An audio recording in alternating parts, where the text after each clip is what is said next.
friends. But as I grew older, reality began to set in. By the time I turned 9, I had started to realize something I hadn't noticed before. My single mother might be struggling financially. The clues were subtle but unmistakable. My classmates often had things I could only dream of, and for the first time, I understood that our circumstances were different. Our families do a good job of sheltering children from difficulties. I didn't realize back then, but little did I know that every year I would encounter new challenges that required solutions. Each problem I faced became an opportunity to learn, and it started to shape me through experience. I see these experiences as the foundation of wisdom. Wisdom that only grows when reflect on our past. Now, I understand that problems are natural. It's a part of life. And solutions are what propel us forward into maturity. By embracing these two principles, acknowledging problems and seeking solutions, I have continued to grow, using each challenge as building block for personal development. This gives us a chance to create our paths. I didn't know exactly where I was headed, but I began to notice that my thoughts were no longer just about myself. They often extended to the people around me. I saw this clearly when I realized my mom couldn't afford what other mothers could. This realization pushed me to think deeply, and over time, thinking became more than just a habit. It became a discipline. It transformed me from being merely a talkative to what I know now or call thinkative. Tonight, I stand before you addressing a nation I'm part of, rooted in the soil that shaped me. This is the land I come from, the land I will live for, and whether I like it or not, the land I will one day die for. It is here at this moment that I aim to describe and define the true state of the nation, the reality of the place we call home. The people have shaped me, and the people I strive to shape. These are the ones I stand before today.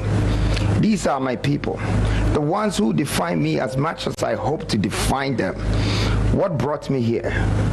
Was it the path of a worker, an entrepreneur, or a leader? Or perhaps an industrialist or an economist? What truly brought me here is life. Life with all its challenges and lessons has been my guide.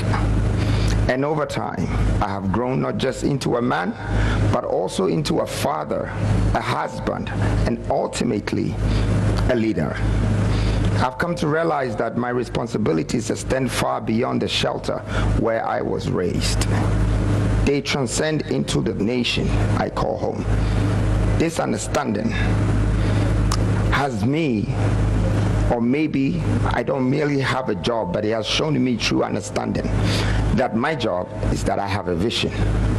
I have a mission to redeem a nation that I belong to uplift the people I live among, and to rebuild a country that has stumbled and struggled to develop. Fellow citizens, join me as we reflect on the just ended 276 Constituency tour, a journey that has exposed to me the real state of our nation. The struggles, the pollution, the pain, the agony, the deprivation, and the reasons why our economy has never been built. I first of all would like to start with the philanthropical works that we did. As I went on a tour, I was moved to help alleviate the sufferings of the people by helping them beginning economic ventures such as crop farming, sheep farming or rearing, fish farming, I did some guinea fowl farming too. Boreholes for potable drinking water. Ghana, this was hard to behold, the sorry state of our country. Now I realized that in our political world, we normally pay people so they can vote for us. We normally invest in ourselves, in our political parties, and not in the people. This leads the people into corruption.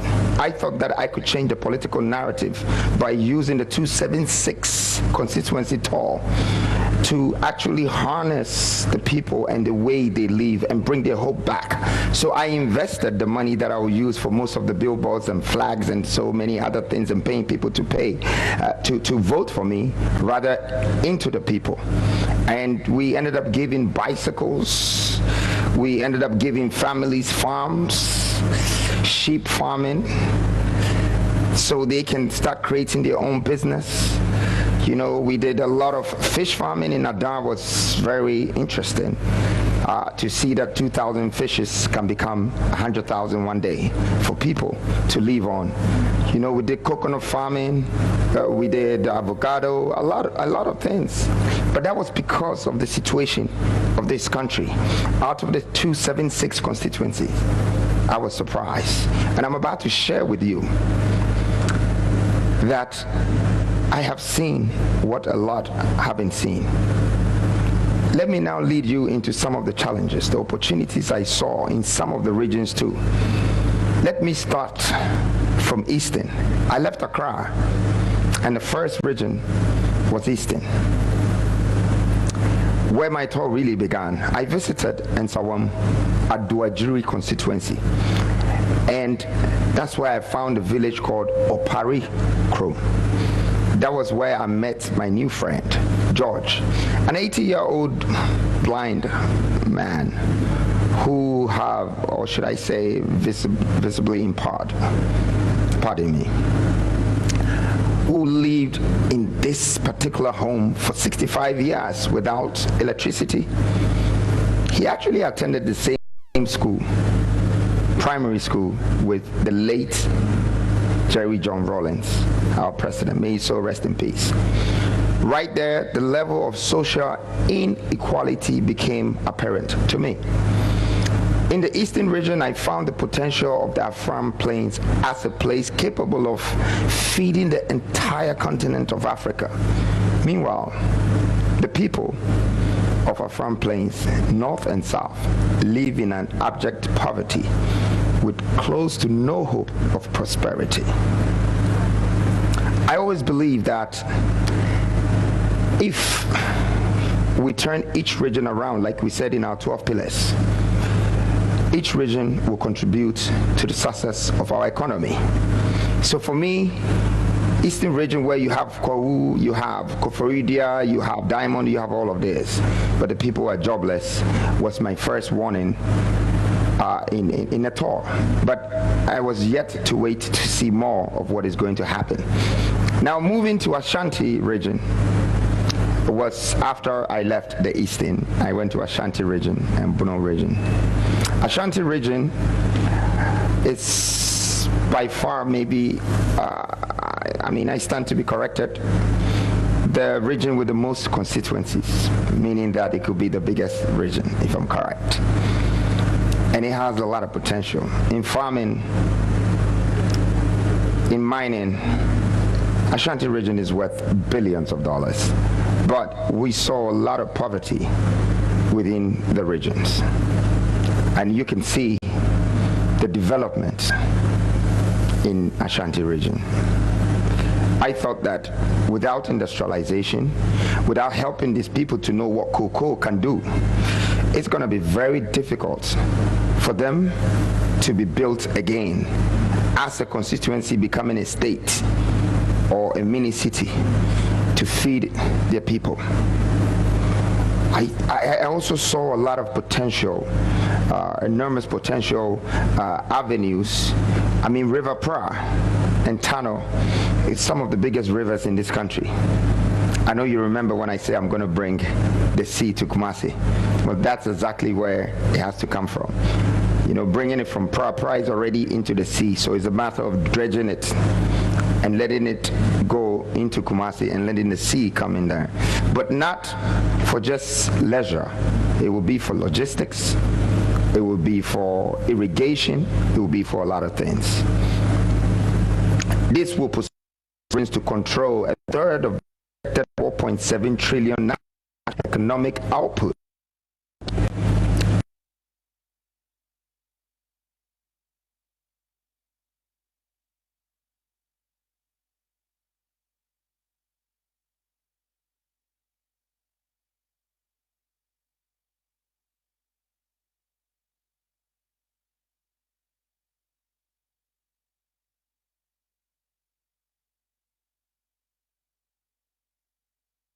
Thank these two leaders for understanding that unity is strong separation. Today, we're looking at the Bono region, which has 5 regions of the north. Before we go to the north regions, I would like to talk a little bit more about the Bono regions and what I saw there in Techiman and all other places.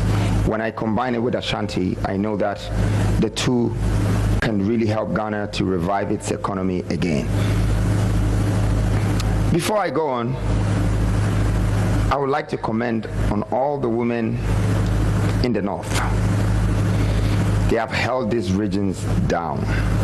They work non-stop by traveling unimaginably long distance to defend for their families. It was here that I met Auntie Samantha, a woman in Wale Wale who has used kulikuli. I don't know if you all remember kulikuli, to cater for 7 children. Her story is impeccable. Just 50 meters from Samantha's house was a group of men who used imported thread to sew fugu and kente, but using a self-crafted wooden equipment wouldn't put them on a commercial level. With a lot of determination to work, I could see clearly that they are not equipped to do so. I believe that industrialization can help expand this talents and harness the skills in this area. Just when I saw that we've seen enough, I also witnessed something with my own eyes. I saw a school where children had no chairs to sit on and tap water to drink. This blew my mind in a negative way. Dear citizens, these were all in the hometown of a man who has been also a vice president for 8 years. He had been touted as the economic whiz kid. I believe that what I also saw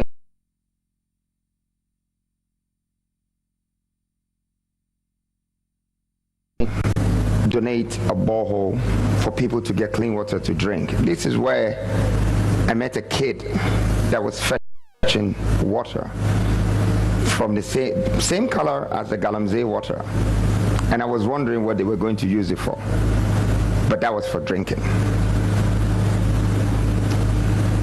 Right in my sight, it is a constituency controlled by a former majority leader in Parliament. In Bole, Bamboy, the hometown of our ex-president, who is also part of the candidate competition, I was touched to establish a guinea fowl farm for 5 families, as I could not stand the poverty I saw. Fortunately, none of the guinea fowls has flown away. They're all intact. And I pray that they multiply to become thousands.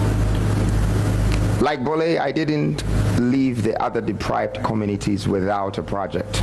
I built a borehole in Kadula, in many other places, to provide clean drinking water for people. There were hospitals who didn't have water in Wale Wale. This I did in many other areas. But I question myself, if all these leaders cannot simply cater for their constituencies, how can we entrust the whole nation in their hands? This is a question I was asking myself, but now I think it has become a public question for all Ghanaians, and I hope we find the right answer. Here's 2 months that I have dedicated to travel around my country, and not only to do a campaign, but also to research, the potential opportunities in these areas. So now I'm having to cross from the north. After going through Tamale, Boliga, in the upper east, upper west, northeast, coming down to Savannah, I realized that there was a pathway that takes you to the Voltarian sector, which is Oti. And now we were going back on the river Afram, which would take us to Oti, Dambai. This region was highly deprived. I saw the worst primary schools here. The teacher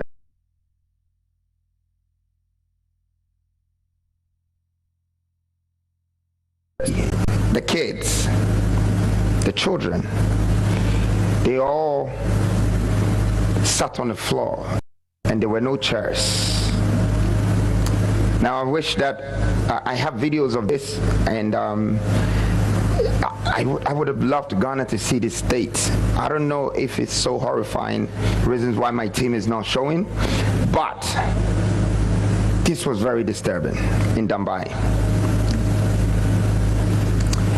And the next day we were going to campaign in the market, which was the largest market I've been. It was the biggest. At this market, didn't have one shelter. Everybody sat under the sun. Everyone, single person. And the whole floor was dusty. But I looked in front of me and I saw a huge river, and I started to envision, why does this river have only one ferry that people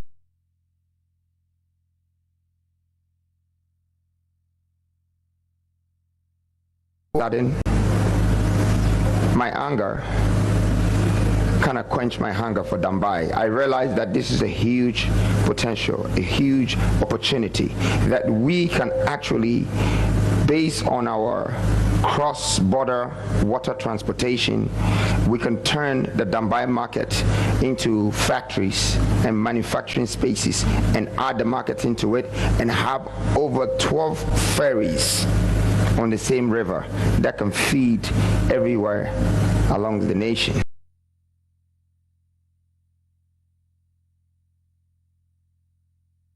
I'm sorry, this is actually Volta Lake, but I know the Afram water very well, and it sits right in front of a huge market, bigger than Makala and Cantonment put together. But I was there and I realized that these people have no choice but to actually try to dispose whatever food that is in the market in a space of 7 days, or else without manufacturing plants, they will be spoiled.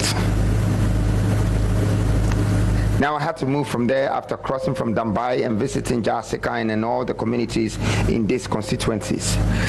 And I asked myself, why did they separate Volta from Oti when they both have beautiful landscape and a water connecting, which is the lake and Afram, and it connects to more than 7 regions in the country, but yet there is only one ferry that is feeding this nation. It makes me keep asking myself the question, what is Ghanaians doing? What do we call investment? Why are we not using these things that we have? And in fact, this is the only ferry you see on our farm water, and see how huge this water is. And it took us only 20 minutes to cross from one part to the other. When I got to Ho and I got to other parts of Volta region, it was the same thing on the lake. In fact, they didn't even have a ferry. They had a canoe with a boat. People have no access to capital, no government support. Hohoi and Ho could have been like Beverly Hills, but it's well underdeveloped. Keta was one of the favorite and the best landscape I saw in Ghana. In fact, Keta has a lagoon that meets the sea, a multi-billion-dollar development opportunity that will make Ghana have the likes of Miami and Dubai, the biggest tourist attraction. Talking about all of these places, we were not stopping. We were just moving through everywhere.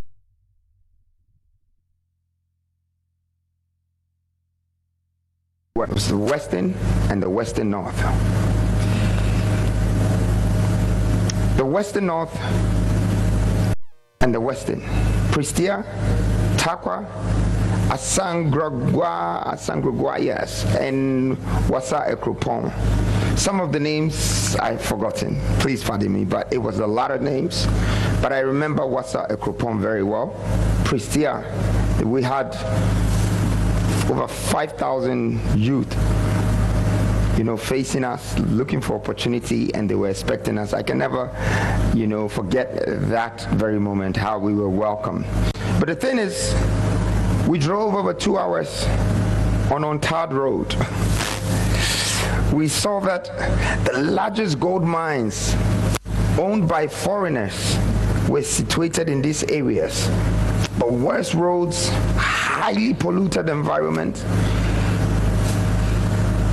In fact, this is the richest region in the country, the Western. Our research says that it has over 1.7 trillion attributable reserves and arable land for farming. But I was surprised how it was being used. It made me wonder, where did we go wrong? Where did we go wrong in Ghana?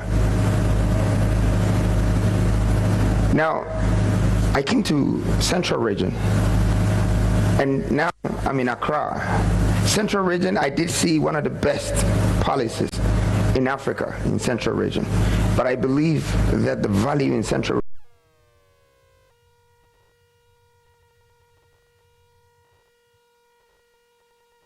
covered more pain, more struggle, more pollution, and no hope with this trip. And I've realized that our leaders haven't invested in the people, in the constituencies, 276 constituencies. I've realized that that's what forms the entire parliamentarians. Well, tonight, I want to tell everyone that is listening to me that I've had the opportunity to travel around Ghana,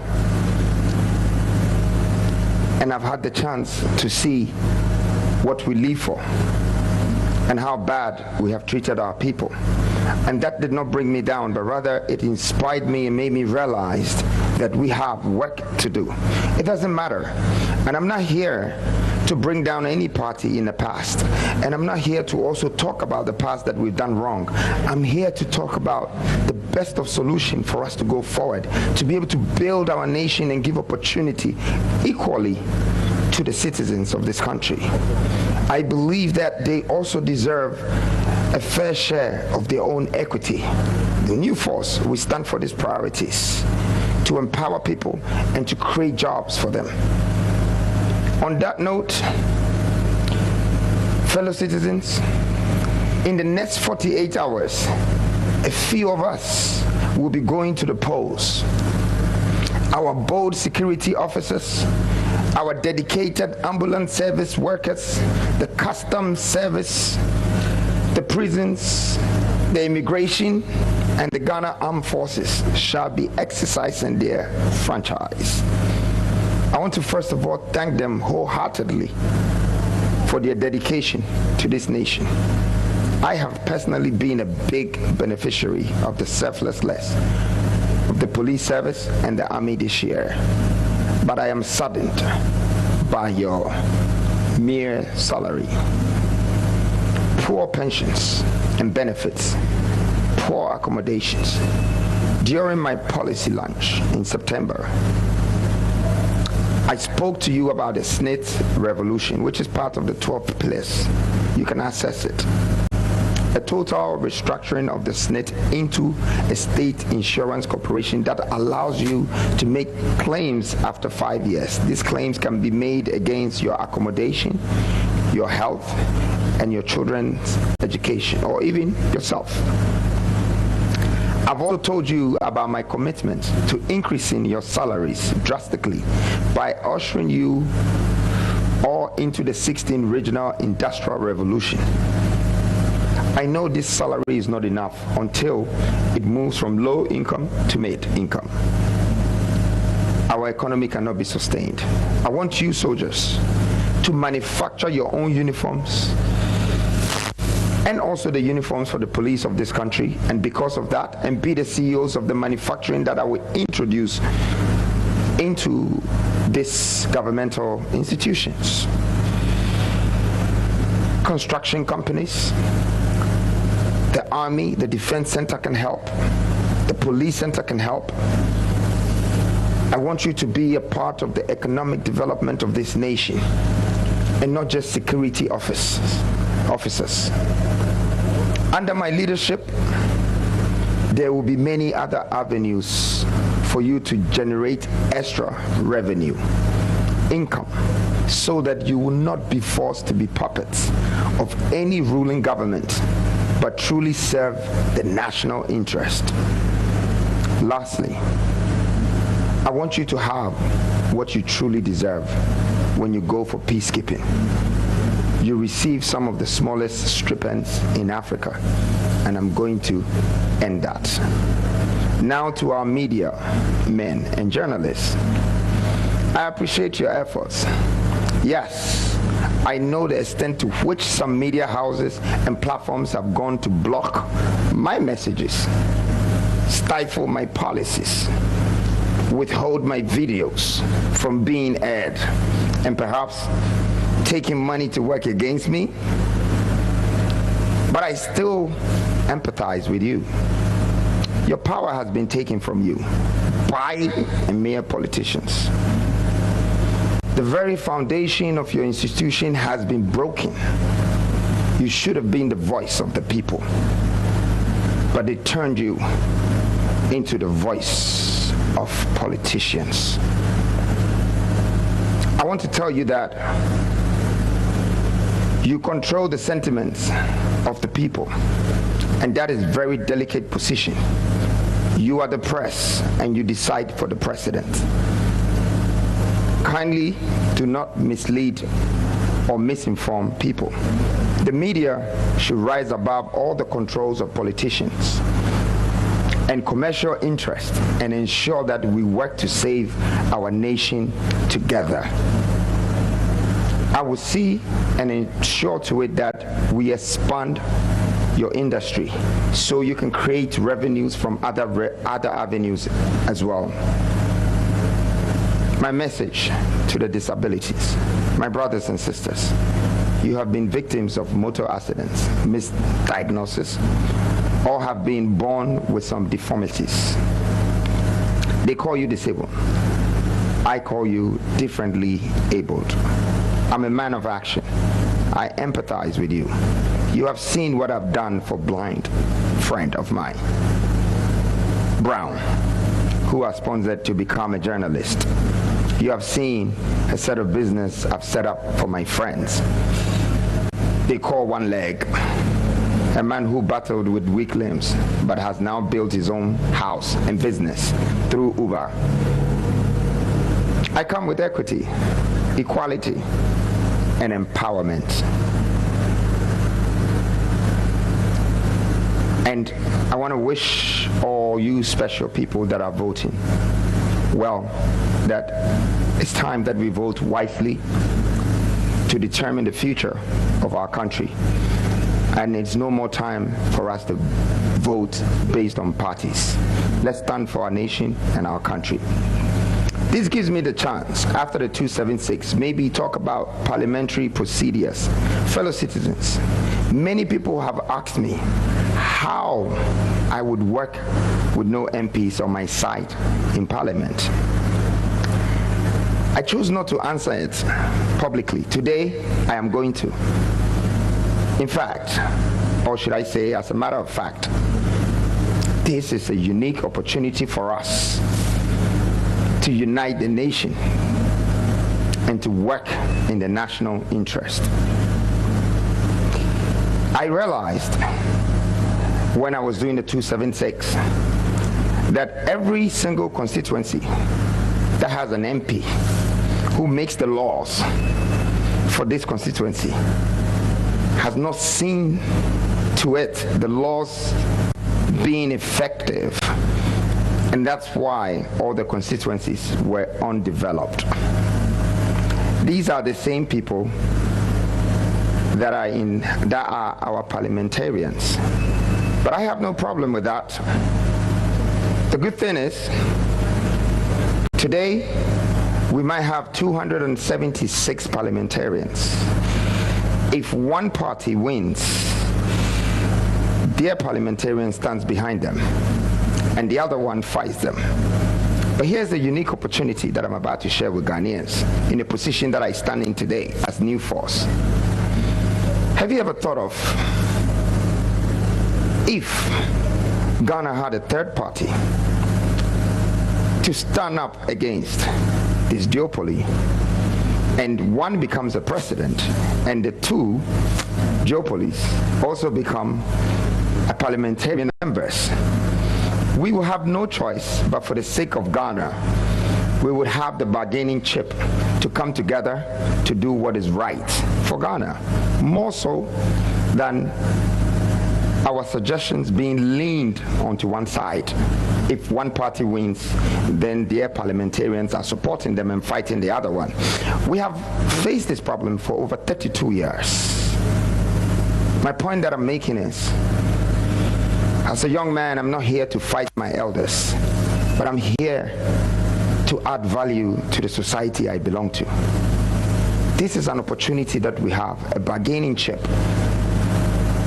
to collate, to merge all these parliamentarians and the new leaders of the new generation, so we can go ahead and harness Ghana together.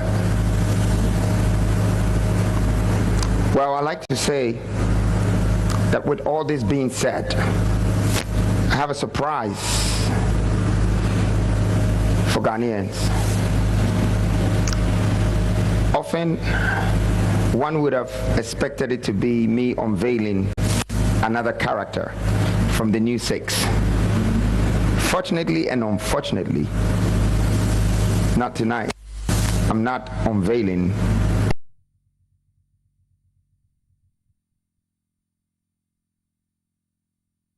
and I've been able to unveil our current state of the nation and unveiled some of the truth that has been hidden from us as a country. But this gives me the chance to bring out the surprise of our new manifesto. Fellow citizens, dear countrymen and women, help me launch the Galamsey manifesto.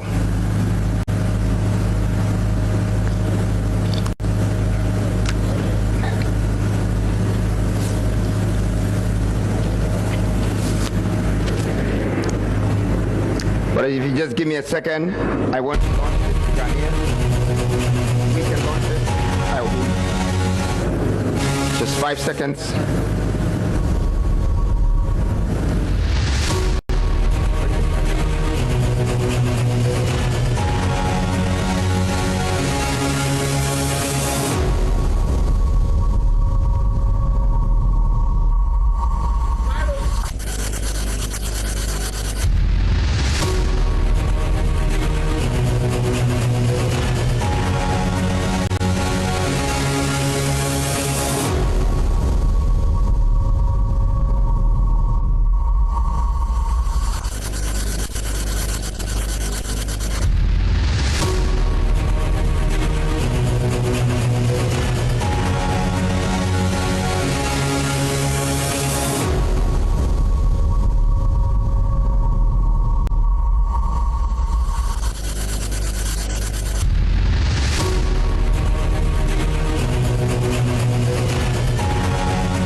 Well, thank you, dear countrymen and women.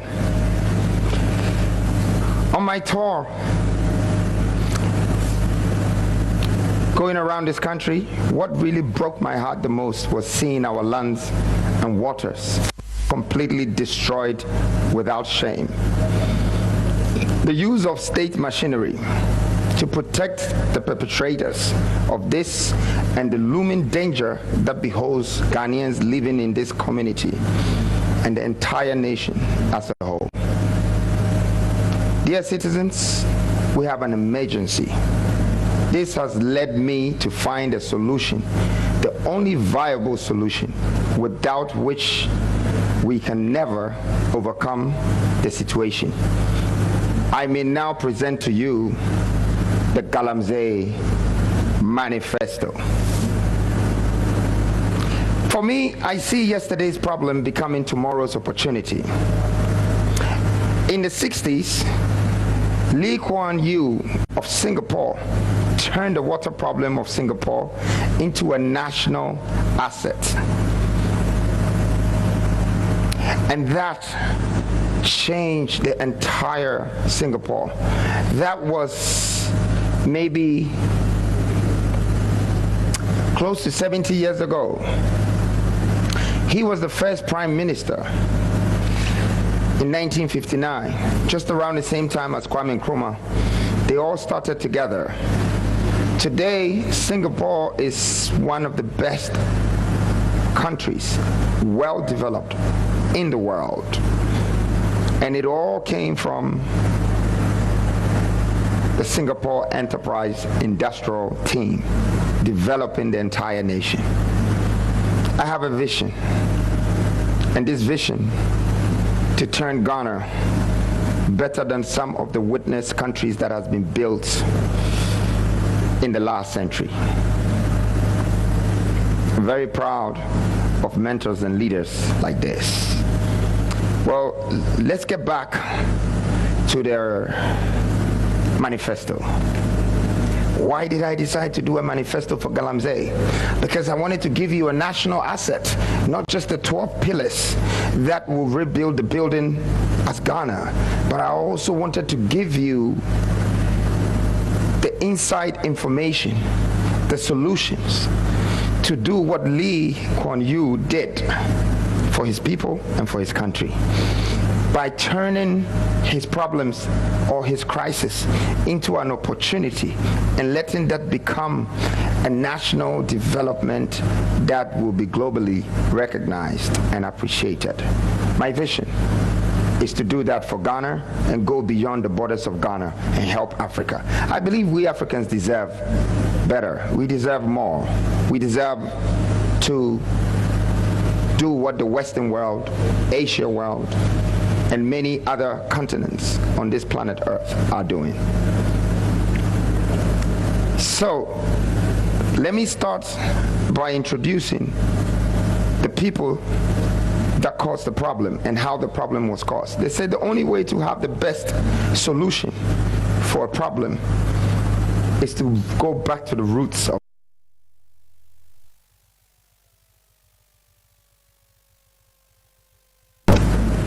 who are the international influence, and they work through multinational companies. They are the imperialists. And then coming down from the imperialists is the cartel. The cartel is the government, and of course, in the government, you have the politicians and the chiefs who are taking royalties from being the landowner. And when you move down from the cartels, you go down to the mafias. The mafias are the Galamseys. I just want to explain to Ghanaians that these local Galamseys kingpins are using cyanide and mercury to wash the sand. I want to just wait on this part a bit, that the three things I've mentioned, the imperialist, and then the cartels, and the mafias. The imperialist are the ones controlling the hard rock mining. The cartels are the one controlling the colluvial mining. So that is the politicians and the chieftaincies. And the mafias are the basic Ghanaians who did not get any job and started to do alluvial mining within all these constituencies. This mafia state is undissolvable unless we apply this plan, which is in this manifesto. So there are three types of mining.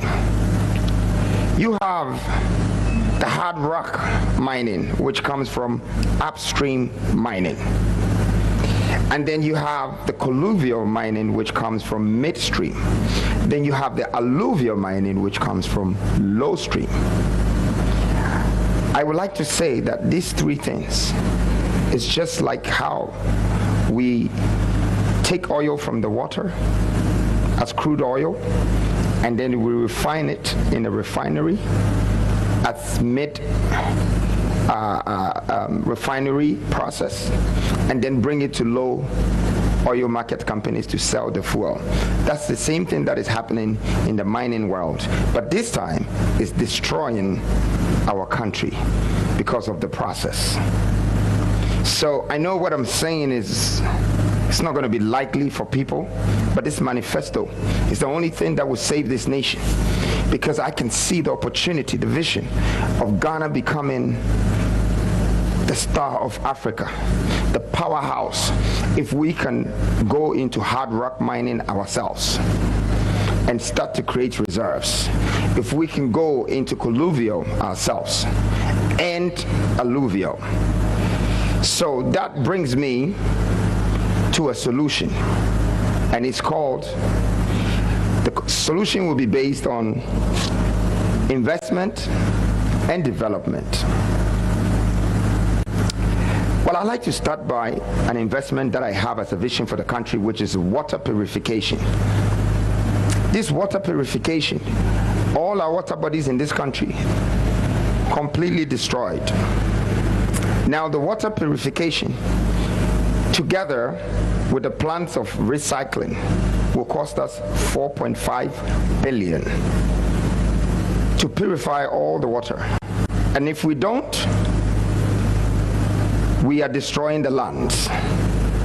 We are turning all the lands that we grow our crops on into a poisonous land. Very soon, we will not be able to have water in this country, and we will have problems in crop farming because the land has begun to be destroyed and is moving very.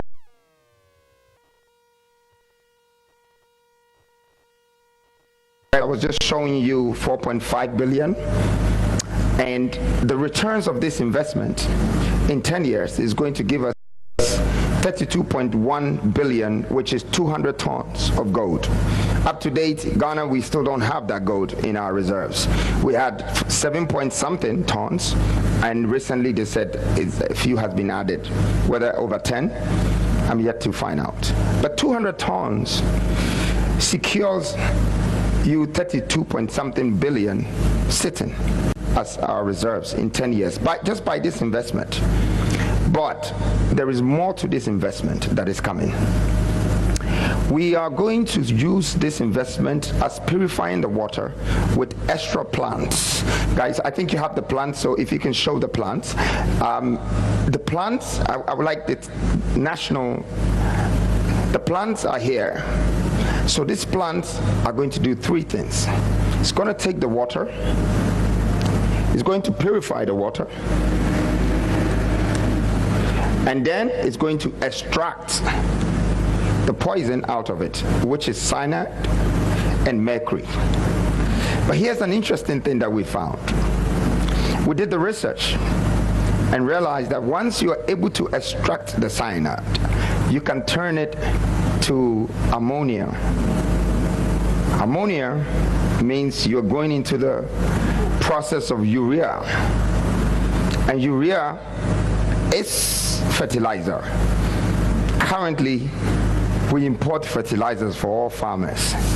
this could be one of our biggest opportunity in lifetime, because now the one problem that we had has come to solve all the problems. Now we're taking the cyanide and the mercury and processing it with some sodium and turning it into fertilizers. Not only would have the purified water gone back into the grounds by building the biggest irrigation system that will harness our agriculture and make us become the #1 food producers in Africa with all our water bodies. This vision, it took Galamsey's problem for us to discover this opportunity. As I'm saying today, we will turn this around and Ghana will have the most jobs, because the recycling plant will be the beginning of our industrial power and our scientific research to find out what we can use anything in Ghana to do, from the plastic on the floor to the clay and to the poison in the water. And not to forget, this same water, we have no choice but to purify it, because our second pillar in this country is to connect all the waters and make it build a water transportation to connect the regions and unify us in doing business. 200 tons of gold as reserves is still not enough. The Galamsey manifesto has a plan to build our own upscale mining, which is more upstream mining, mid-scale, colluvial mining, and then low-scale mining. But whatever water that is being purified is going into that ground that you just saw before this picture of colluvial mining. This farming, you need to put those pipes onto the ground, the pipelines, to create that. So there will be a whole circulation of manufacturing chain order. You are looking at a new Ghana being transformed through this. Now I want to talk a little bit more about this opportunity of the Galamsey being turned into an industrial hub within the regions. What I saw in a lot of places in Ashanti region, there was almost every 2-3 miles there was a valley with water that is poisoned and people in the water sort of washing the water with poison. So this is some kind of issue that it will be so difficult to resolve it if we don't give back to society. This plant is going to create jobs for the same people who were doing Galamsey. They will probably be paid more than they were receiving from chasing the gold crabs. Purification, which is going to be 4.5 billion, would also create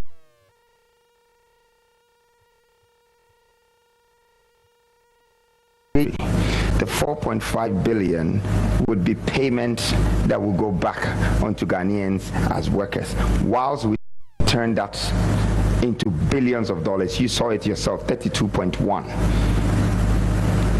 As such, other ideas around this gold industry, I like to say that the imperialists, who are companies like, or imperialists who support companies like Ashanti Goldfields, you might never know who the owner is because it says Ashanti Goldfields, or Goldfields, or many other fields. They all amount to trillions of dollars when you go back just 40 years, 4 decades.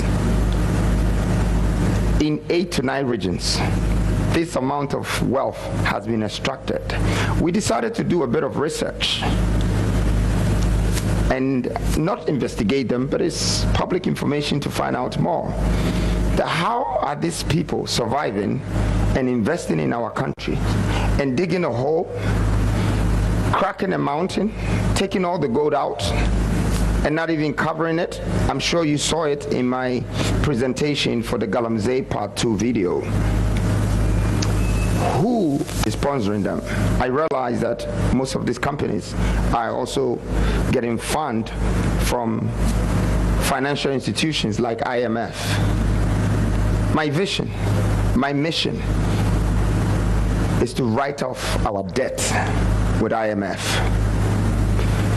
because we don't need to owe them, but we can simply have international commercial relationships with them.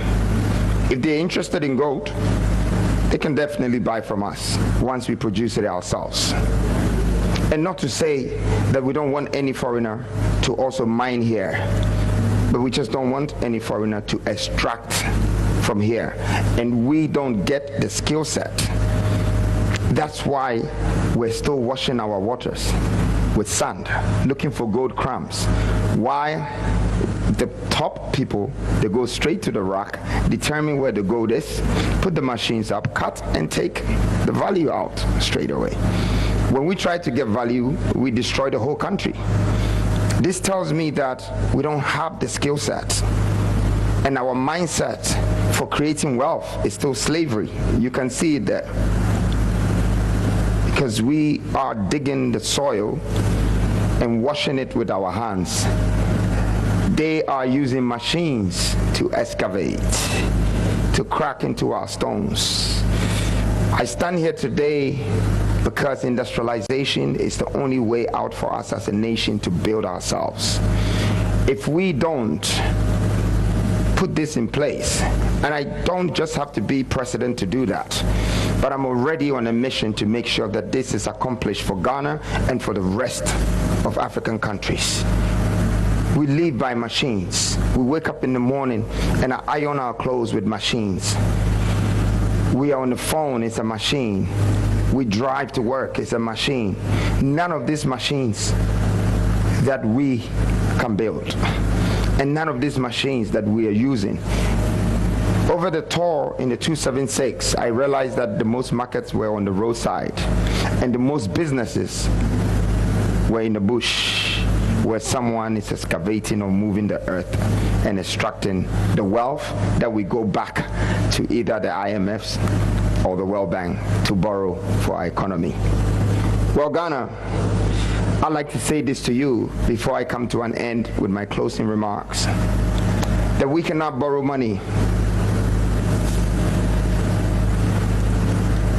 We cannot borrow money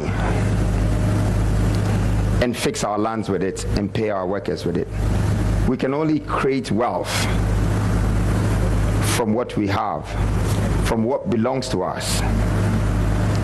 And if we're able to turn it around, then we'll be in control of our wealth for the rest of our lives. Our children will adapt from it, they will learn from it, they will come with more skills, and there will be more intel to expand our vision. I have a vision, and I see Ghana being transformed to the likes of Dubai, America, and most of these Western countries that our children are running to. Just to stop them from running away, because they don't come back anymore. And I don't see why we should harness and invest in our children, educate them, and somebody imports the talents from us whilst we export the goods which they took the raw materials from us. It's a reverse cycle, and for that reason the new force have come to give a fair share of our equity, a fair treatment of equality, and a fair way of treating building nation empowerment. I'd like to say thank you very much. In closing my address tonight, I want to take this opportunity to thank you all for your time. I thank you for the young people who supported me in my 276 constituency tour, the mothers, also some old people, and fathers, grandmothers. I was surprised. Genuinely, Ghanaians are good people. It's rather unfortunate that partisans or politicians have failed us. Our expectation of development is undermined by our own capacity and abilities. I'd like to say thank you to the regional coordinators too, the constituency executives, the electoral area, comrades, it is now time to protect what we've worked for. We've worked so hard as a new force and as a new generational leaders. I would like to urge all of you to go out and vote peacefully. And after voting, Ghana as a nation, let's protect our ballot. Let's be reasonable, for this country is in shambles. Our economy is facing problems. Our currency is facing crisis. Our waters are polluted. The last thing we have left is our democratic constitution to govern the nation. And I'm urging the nation for us to do this peacefully so we can move forward and build our country and make it a better place and make Ghana great again. Thank you.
processing industries will be bolstered to produce and distribute abundant food to sustain our nation and meet the needs of the African continent. We will introduce a seedling bank where we can nurture and grow seeds into foods for decades, ensuring long-term food security, not just for ourselves, but for Africa.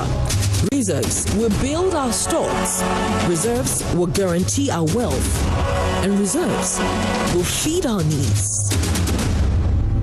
West Africa's biggest ecopark. Ghana is poised to be the natural playground of West Africa, and industrialization will unlock our potential to captivate adventurers, nature lovers, and families. Our industrial revolution will fuel the creation of West Africa's biggest central park. Designed with a forward-thinking approach, the park will not only be a major attraction, but also a model of sustainability, boasting a low carbon footprint and cutting-edge green technologies. The park will house the largest zoo in West Africa, featuring an expansive range of wildlife from across the globe. Adjacent to this, a vast safari park, which will offer exhilarating experiences with guided tours and immersive encounters designed to captivate visitors and provide educational insights into wildlife conservation. In addition to these wildlife attractions, the ecopark will include innovative water parks featuring thrilling slides, wave pools, and lazy rivers, a grand museum to celebrate Ghana's rich cultural heritage, and a city of hotels to provide world-class accommodation. This integrated approach will ensure that visitors have a memorable stay and experience the best of Ghanaian hospitality.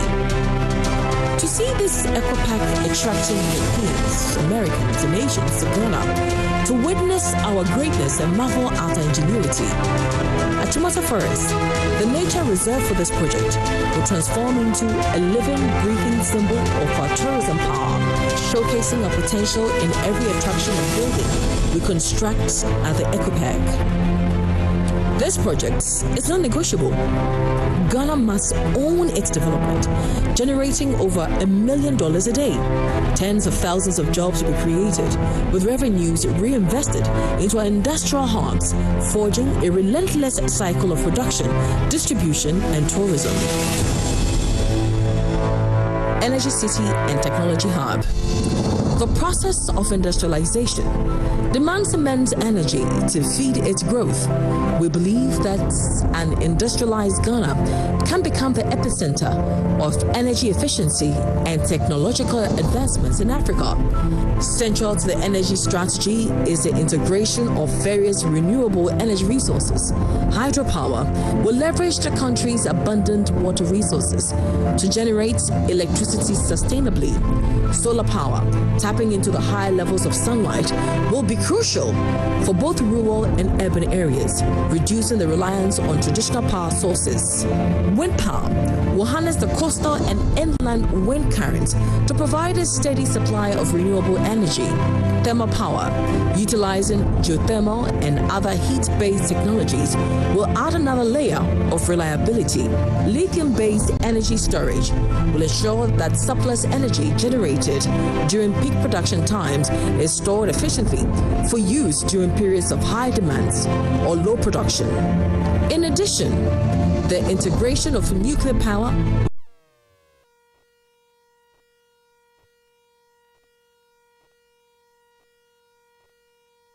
state-of-the-art nuclear power plant will provide a reliable and efficient source of energy. This will sufficiently bolster our energy capacity, ensuring that our power grid and industries are resilient and capable of meeting the demands of a growing modern economy.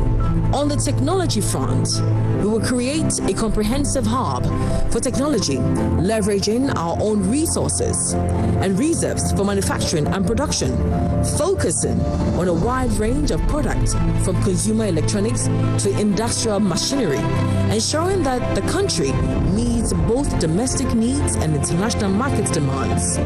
To support the growing demand for digital services and data storage, we will invest in the development of advanced data centers to provide reliable, secure, and scalable infrastructure for cloud computing, data storage, and data processing. Technology is a crucial driver of industrialization, and the new force will use it to fundamentally transform our economy and society by enabling more efficient production processes, fostering innovation, and creating new business opportunities. A currency revitalization. In the world where economic stability often hinges on global markets, Ghana stands ready to defy the status quo and rise as a beacon of financial innovation and resilience. Through industrialization, printing and minting of our own currency becomes possible, and our currency, backed by mineral reserves, becomes our radical acts of self-determination.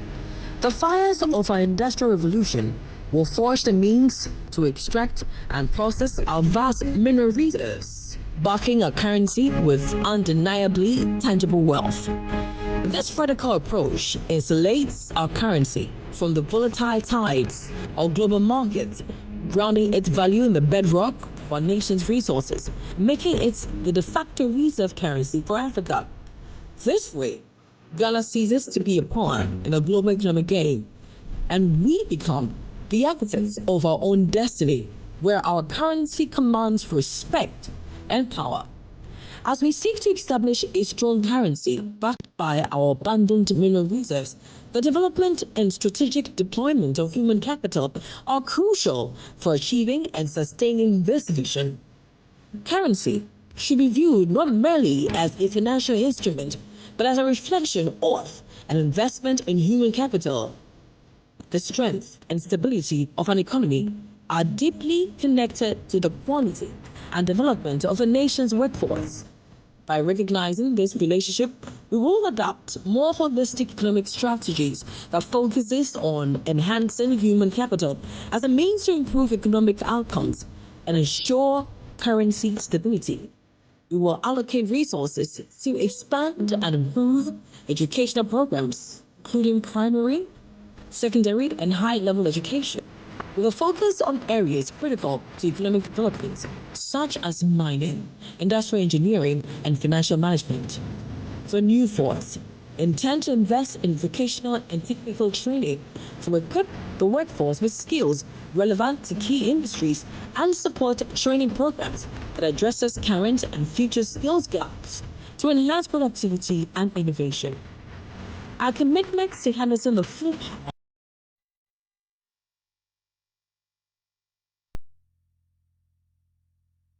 of our collective achievement and resilience. Cross-border integration. In the pursuit of an economic renaissance of the continent. In this pursuit, we are not merely constructing a new economic framework. We are fulfilling the dreams of our founding father. By leading the charge in regional and continental integration, we honor their memory and continue their quest for unity, strength, and self-determination. Let us be the generation that transforms those dreams into reality. Together, we will build a Ghana that stands as a beacon of hope and a model of success, not only for Africa, but for the entire world. This is our moment, our opportunity to rise, shine, and lead the spirit of those who first dreamt of our greatness.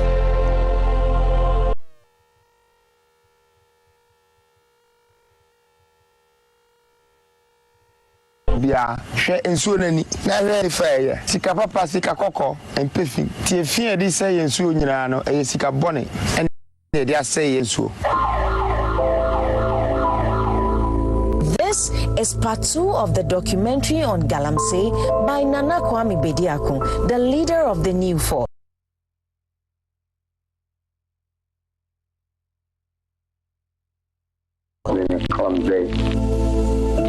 This mafia operates with the backing of influential cartels, including political elites and traditional authorities who are custodians of the land.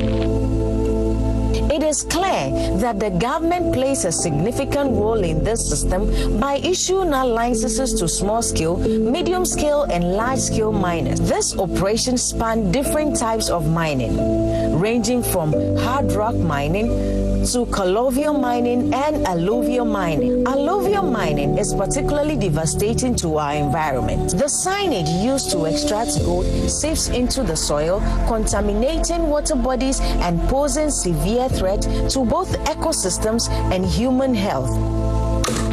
Let's not forget the gold is embedded in the veins of rock found in our mountains. Today, we take you to one of the largest craters in Obuasi, created by a multinational company whose name we won't disclose. What's important to understand is that this crater should have been covered and the land reclaimed after the mining. But who is responsible for breaking up these rocks, and how is it done? Now, they've even built tunnels leading to other mountains, allowing them to scavenge for every ounce of gold. This is a huge hole that you're finding here that has been dug by some hard rock mining group. Could be people that we gave licenses to, but when they finish, they left the hole. It's been like this for 33 years, from the days of Rawlings, from the days of a different party. The question I'm asking myself is that if somebody comes to our country and even did a hard rock mining and left it like this, and we don't have experience to do our own like this, then what value are we going to get out of the people that we're giving our lands to mine? And that's the same people who are attracting our young people in doing Galamsey, because they think that that's where the money is.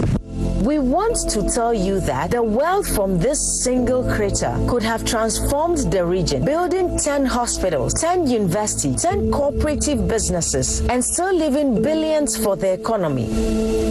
If we are not responsible for cutting our own grounds and keeping these reserves of gold mines, the world will forever keep coming and taking what belongs to us and leaving us with this, that we can never get close to it. And we will never know the sort of machine that will cut our own rocks and leave it with this hope. Now, consider this. The companies responsible from Canada, Australia, and South Africa didn't even train a local people in the skills required for large-scale hard rock mining. As a result, Ghanaians are left little knowledge of how to extract the gold in our own land, forcing us to dig the mud for gold. Even though we're sitting on vast gold mines, how can we be searching for gold when it's right beneath us? It is a tragic reality. The leftovers, the remaining lands, are what our leaders should leave for the Galamsey, but instead, they become the main players. They seize control of the land, continue to do business with multinational corporations, and even provide excavators for illegal operators in alluvial mining areas.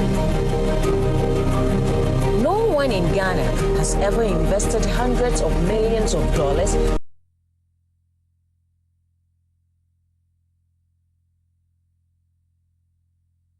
companies who have billionaires in Ghana.